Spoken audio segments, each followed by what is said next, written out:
Good day, ma'am. I'm J. Marquilonsay from Miss IT 1D. And this our presentation is all about input and output statements, Unit 6, Week 10. Introduction. Until now, example programs of previous section provided very little interaction with the user, if any at all, using the standard. Input and output library will be able to interact with the user by printing message on the screen and getting the user's input from the keyboard.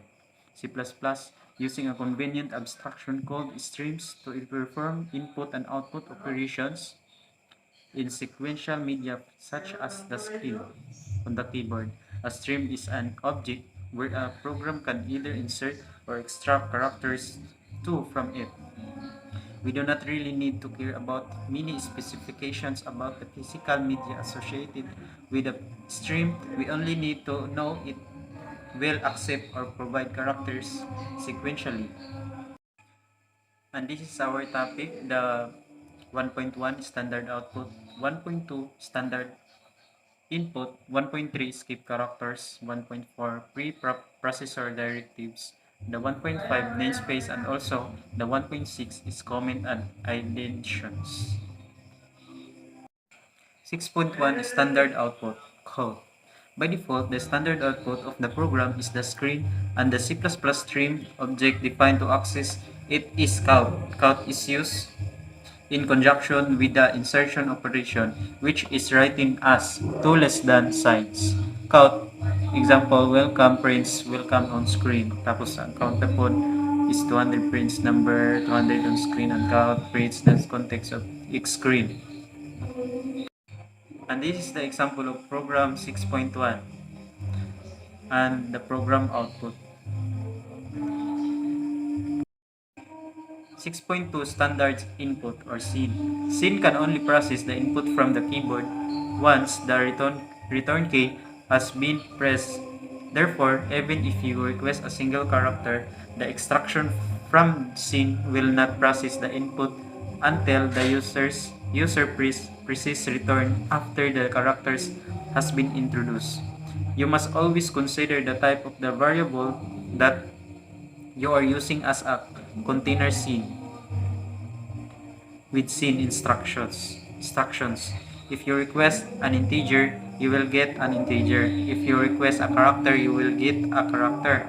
And if you request a string of characters, you will get a string of characters. And this is the example of program 6.2 and the program output. 6.3 Escape characters. Escape characters are especially characters that are default or impossible to express otherwise in the source code of a program, like new line, \n, or tab, \t. All of them are preceded by a backslash. And this is the escape sequence and its meaning. Makita na to nga ng A, alarm or beep, mo na siya. Ang \b is mo na siya ang backspace. Ang F, katulo is mo na siya ang form field. Na ang sequence niya nga N is mo na ang meaning niya is new line. Tapos ang sa ubos niya, ang sunod is ang carriage return, sunod tab or horizontal, vertical tabs, backslash, single quote, double quote, question mark, octal number, hexadecimal number, and null. Additionally, you can express any character by its numerical ESCII code by writing a backslash, followed by the ESCII code expressed as an octal base 8 or hexadecimal base 16 number. In the first case, octal, the digits must be immediately follow the backslash, for example, backslash 23 or backslash 40. In the second case, hexadecimal, an X character must be written before the digits themselves. For example, backslash times 20 or backslash times 4a. Muna siya example niya sa muna makita nato diri sa kilid is nakadecimal siya 6 og 4895 og ang octal niya is backslash 8 sa 6 and sa 40 is backslash 60 and sa 99 is ang octal niya is backslash 137. Ang hexadecimal niya is sa 6 kay backslash times 6. Tapos ang sa 48, hexadecimal niya is backslash times 30. And that's 95 na decimal is ang hexadecimal niya is backslash times 05F. And this is the program of 6.3. And the program output 6.4 preprocessor directives. Prior to compiling a program source file, the C++ compiler passes the file through a preprocessor. The role of the preprocessor is to transform the source file into an equivalent file by performing the preprocessing instructions contained by it. These instructions facilitate a number of features such as file inclusion, conditionally compilation, and macro substitution. The figure below illustrates the effect of the preprocessor on a simple file. The preprocessor performs very minimal error checking of the preprocessing instructions because it operates at a text level. It is unable to check for any sort of language level syntax errors. This function is performed by the compiler. The preprocessor is executed before the actual compilation of code begins. Therefore, the preprocessor digests all these directives before any code is generated by the statements. These preprocessor directives extends only across a single line of code. As soon as a new line character is found, the preprocessor directives is considered to end. No semicolon.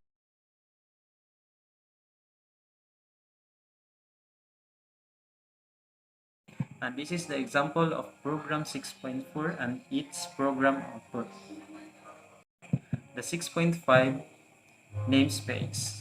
A namespace is a mechanism for expressing logical grouping. That is, if some declarations logically belong together according to some criteria, they can be put in a common namespace to express that fact. Namespace allow the group entities like classes, objects, and functions under a name. This way the global scope can be divided in subscopes, each one with its own name. The format of namespace is muna ang format niya kanang nasa ubos naka-bold. In this case, the variable a and b are normal variables declared within a namespace called namespace. In order to access these variables from outside in the namespace, we have to use the scope operator. For example, to access previous variables from outside my namespace, we can write. Muna siya atong i-write kaya nakabold sa ubos. My namespace A and my namespace B. And this is the example of program 6.5 and its output. 6.6 Comments and Indentions. A comment is a piece of descriptive text which explains some aspect of a program. Program comments are totally ignored by the compiler and are only intended for human readers. C++ provides two types of comment delimiters. Anything of after until the end of the line which it appears is considered a comment. Muna siya ng una, ang ikaduha is anything enclosed by an appear. Backslash, tapos comment, muna siya ang comment niya is considered a comment. Muna siya. And this is the example of program 6.4 and the program output.